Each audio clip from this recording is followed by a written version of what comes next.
Unacademy. Let's crack it. नमस्कार दोस्तों, मैं भरत राय आप सभी का पाथफाइंडर के इस चैनल पर स्वागत करता हूं। तो दोस्तों, जैसा कि हम जानते हैं कि आज से करीब 2 महीने पहले 7 अक्टूबर को हमास, जो कि एक Gaza strip based militant group है, उसने इजराइल पे तीनों ओर से फ्रंट्स खोल दिए थे, दैट इज लैंड, एयर और वाटर। जिसके बाद इजराइल ने एक वॉर डिक्लेयर कर दी थी पैलेस्टीन के अगेंस्ट, जो कि इजराइल पैलेस्टीन वॉर बन के बाहर निकला। ये इजराइल पैलेस्टीन वॉर अगर हम देखें तो काफी पुराना है, लाइक ये सेंचुरीज से चला आ रहा है और ये कभी होता है, फिर बीच में बंद होता है, फिर होता है।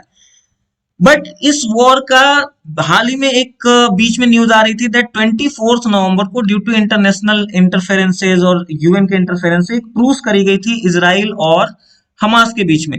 जिसके बाद इजराइल ने बोला था that we will allow humanitarian aid to enter into Gaza.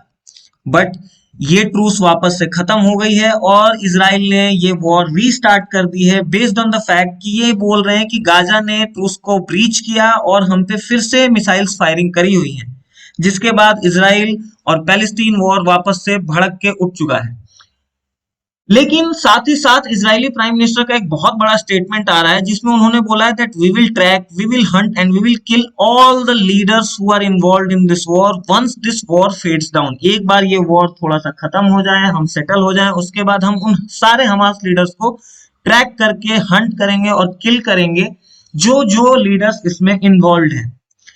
In fact अगर हम देखें तो इजराइल की ये पॉलिसी हमेशा से रही है। For example, former prime minister of Israel गोल्डा मीयर ने ऑपरेशन रैथ ऑफ गॉड चलाया था, जिसमें उन्होंने म्यूनिक मैसेकर का बदला लिया था। म्यूनिक मैसेकर अगर हम देखें तो हुआ ये था कि 1972 ओलंपिक्स में, म्यूनिक में जो ओलंपिक्स हो रहा था उस टाइम पे 8 members of Palestinian militant organisations घुस जाते हैं और 2 इजरायली ओलंपिक प्लेयर्स को मार देते हैं। जिसके बाद ये ऑपरेशन रैथ ऑफ गॉड चलाया गया था और जो operation wrath of God almost 20 साल तक चला था। लेकिन इजरायली इंटेलिजेंस एजेंसी मोसाद ने उन हर एक को आइडेंटिफाई किया, किल कर दिया और फिर फाइनली इस चीज को सेटल। तो इजराइल की ये पॉलिसी ट्रैक करके हंट एंड किल करने की पॉलिसी काफी पुरानी रह चुकी है, जो कि फिर से हमें देखने मिल रही है इन बेंजामिन नेतन्याहू के स्टेटमेंट से।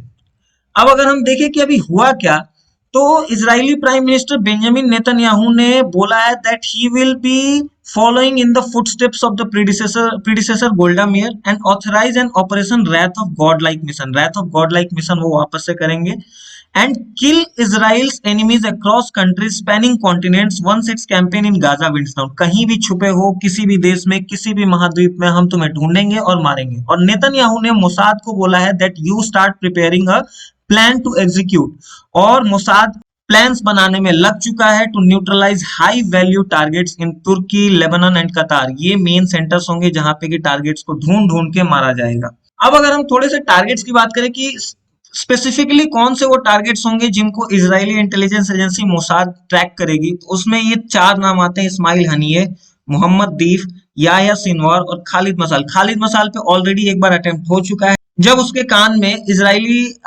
इंटेलिजेंस एजेंसी मोसाद ने पॉइजनस गैस छोड़ दी थी, जिसके बाद वो कोमा में चला गया था। बट इनके पास भी एक इजरायली इंटेलिजेंस एजेंसी का बंदा पकड़ा गया था, तो उसके एक्सचेंज में इजराइल को इन्हें एंटीडोट देना पड़ा था। बट ये वापस से इजरायली मोसाद एजेंसी के लिस्ट में आ चुका है। तो दोस्तों, अब हम इसके आगे देखेंगे कि मोसाद जो इंटेलिजेंस एजेंसी है उसके फॉर्मेशन के बारे में और मोसाद के बारे में थोड़ा सा पढ़ेंगे। उसके बाद इजराइल पैलेस्टीन वॉर का हिस्ट्री देखेंगे कि ये वॉर चल कब से रही है, इसके पीछे का रूट रीजन क्या है।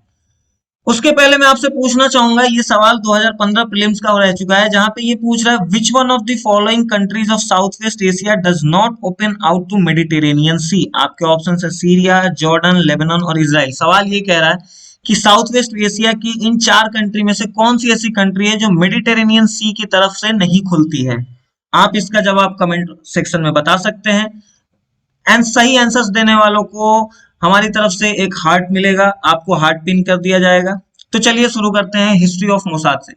Mossad was formed on December 13, 1949। 13 दिसंबर 1949 को मोसाद बनाया गया था और 1951 में इसको रीऑर्गेनाइज कर दिया गया, जिसके बाद ये directly prime minister's office of Israel को रिपोर्ट करेगा। due to Mossad's accountability directly to the Prime Minister and not to Neshet. Journalist Ronen Bergman has described Mossad as a deep state. इसको after 1951 एक deep state का नाम दे दिया गया। Mossad का अगर मोटो देखा जाए तो ये हिब्रू में आपको लिखा हुआ है, जो कि बाइबल से एक कोट उठाया हुआ है, जहां पे वो ये कहता है, for by wise guidance you can wage your war. The motto was later changed to another proverb passage where it says that where there is no guidance a nation falls but in an abundance of counselors there is safety। कहने का मतलब कि जहां पे guidance नहीं होती है वो नेशन फेल कर जाता है, बट अगर आपके पास काउंसलर्स की अबुंडेंस है, यानी कि आपके पास बहुत भारी मात्रा में काउंसलर्स हैं, तो आपकी सेफ्टी हमेशा बनी रहेगी।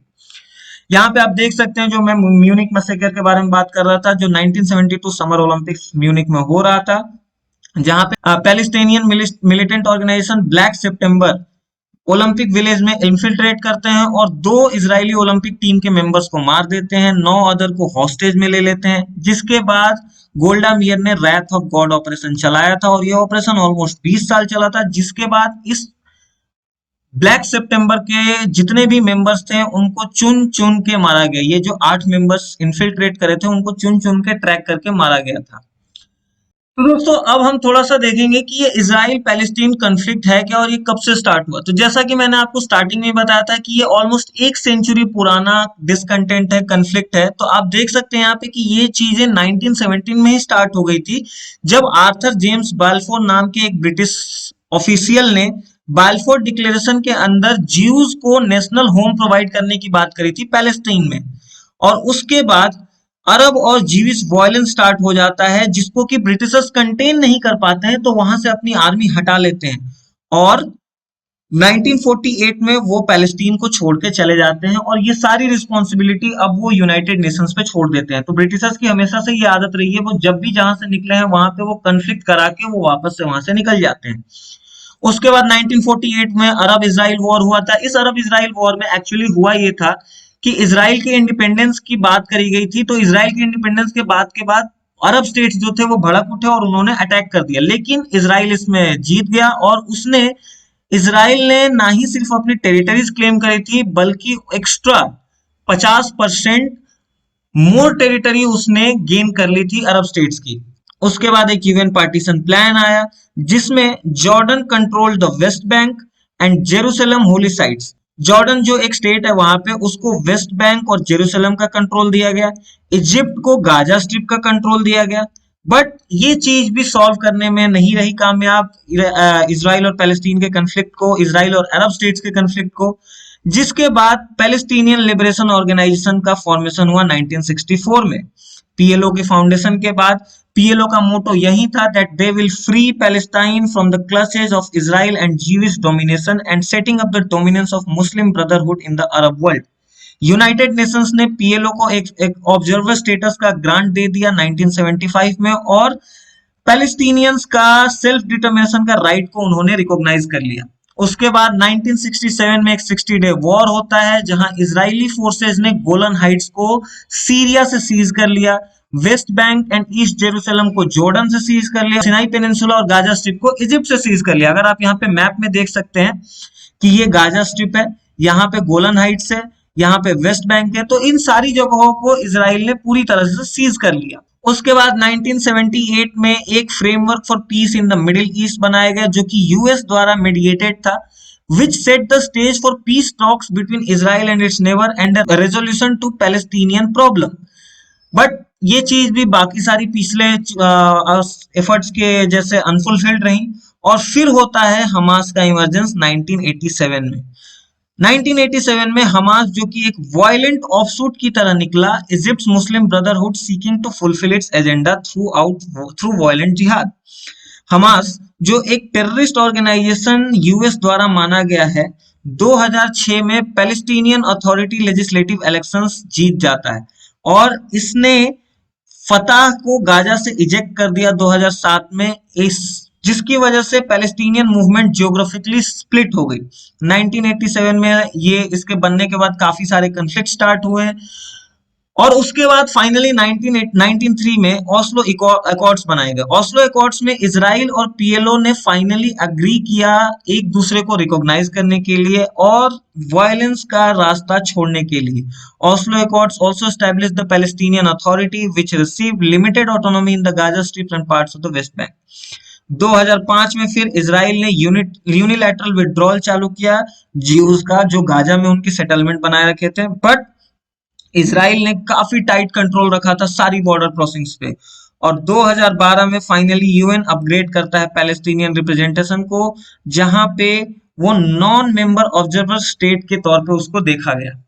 तो ये एक तरह से आप देख रहे हो कि 1917 से 2012 और अब अगर देखा जाए तो 2023 भी, ये काफी लंबा ये वॉर खिंचा चला आ रहा है और इसका अभी कोई अंत दिखाई नहीं दे रहा। अभी आप जैसे देख सकते हो कि बेंजामिन नेतन्याहू का जो स्टेटमेंट आता है कि ये ट्रैक करेंगे, हंट करेंगे और किल करेंगे, तो ये जो चीजें हैं ये एक्चुअली इस चीज को थोड़ा सा और बढ़ाएंगी और इस चीज को खत्म नहीं होने देंगी। तो क्या आपको लगता है कि बेंजामिन नेतन्याहू का अपने प्रीडिसेसर्स जो प्रायर प्राइम मिनिस्टर्स रह चुके हैं इसराइल के, लाइक गोल्डा मेयर, उनके जैसे या फिर रैथ ऑफ गॉड जैसे मिशंस को वापस करने की जरूरत है, या फिर अगर कोई और रास्ता है तो वो उनको अपनाना चाहिए, ट्रूस का रास्ता अपनाना चाहिए? आप अपने ओपिनियंस हमें कमेंट में बता सकते हैं। मिलते हैं कल एक नई न्यूज के साथ, तब तक के लिए धन्यवाद। जय हिंद, जय भारत। An academy.